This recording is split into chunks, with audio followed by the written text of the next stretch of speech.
मध्य प्रदेश लोक सेवा आयोग यानी एमपीपीएससी की राज्य सेवा परीक्षा 2025 की मेंस को लेकर एक बड़ा अपडेट सामने आया है।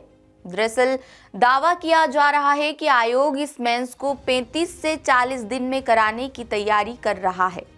राज्य सेवा परीक्षा 2025 लंबे टाइम से अटकी हुई है। जबलपुर हाईकोर्ट में परीक्षा नियम 2015 को चुनौती देते हुए याचिका लगी हुई है, जिसके चलते हाईकोर्ट ने मेंस पर रोक लगा रखी है। बता दें, इसी के चलते जून 2025 से ये परीक्षा रुकी हुई है। हालांकि 9 जनवरी को संभावित तारीख थी, लेकिन केस लिस्ट नहीं हो सका और अब उम्मीदवार इसी के इंतजार में बैठे हुए हैं। पूरा मामला क्या है, डिटेल में बताते हैं। नमस्कार, मैं हूं आपके साथ मंजू जोनवाल और आप देखना शुरू कर चुके हैं द सूत्र। दरअसल राज्य सेवा परीक्षा 2025 में कुल 158 पद है। इसकी प्री होने के बाद आयोग ने रिजल्ट जारी किया था और मेंस 9 जून से प्रस्तावित की थी, लेकिन इसी दौरान परीक्षा नियम 2015 को लेकर याचिका दायर हुई, जिसके बाद 2 अप्रैल 2025 को हाईकोर्ट ने मेंस बिना हाईकोर्ट मंजूरी से कराने पर रोक लगा दी और इसके बाद अगली सुनवाई में आयोग ने प्री का डिटेल रिजल्ट जारी किया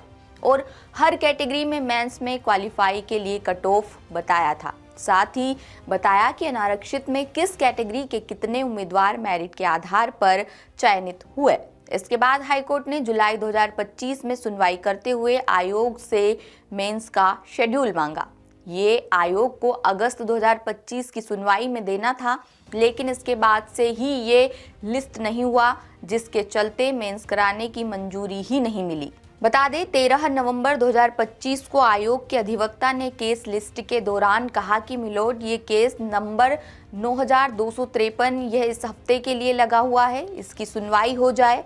लेकिन बेंच ने कहा कि इसमें क्या अर्जेंसी है। इस पर अधिवक्ता ने कहा कि सर 2025 मेंस रुकी हुई है, 1 साल पीछे हो गए हैं इस मेंस के नहीं होने से। इस दौरान बस इतनी ही बात हुई और बेंच में केस लिस्ट नहीं हो सका। इसके बाद इस केस की संभावित तारीख विंटर वेकेशन के बाद 9 जनवरी बताई गई, लेकिन बावजूद इसके केस लिस्ट नहीं हुआ।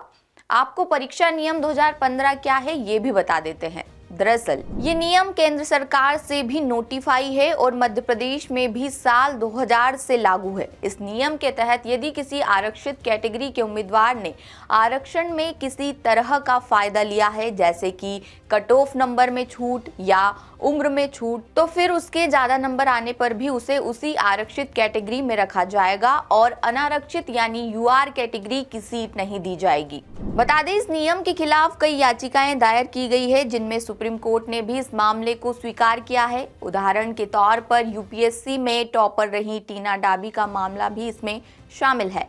उन्होंने प्री परीक्षा में कट ऑफ नंबर का फायदा लिया था, जिसके कारण उन्हें आरक्षित कैटेगरी में ही रखा गया था और अनारक्षित सीट नहीं दी गई थी। बहरहाल हाईकोर्ट में आयोग का आवेदन लगा हुआ है और इसमें आयोग का तर्क है कि मेंस का शेड्यूल ओके कर दिया जाए, जिससे मेंस आयोजित करा ली जाए। बाकी सुनवाई आगे भले ही जारी रहे, तब तक मेंस होकर फिर इंटरव्यू जैसी प्रक्रिया को कराया जा सकेगा।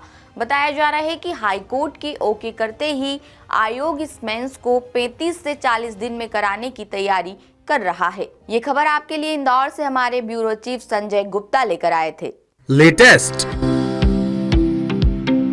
इन्वेस्टिगेटिव और इन डेप्थ खबरें देखने के लिए ज्वाइन कीजिए द सूत्र का व्हाट्सएप चैनल, सब्सक्राइब कीजिए यूट्यूब चैनल, लाइक कीजिए फेसबुक पेज और पढ़ते रहिए www.daसूत्र.com।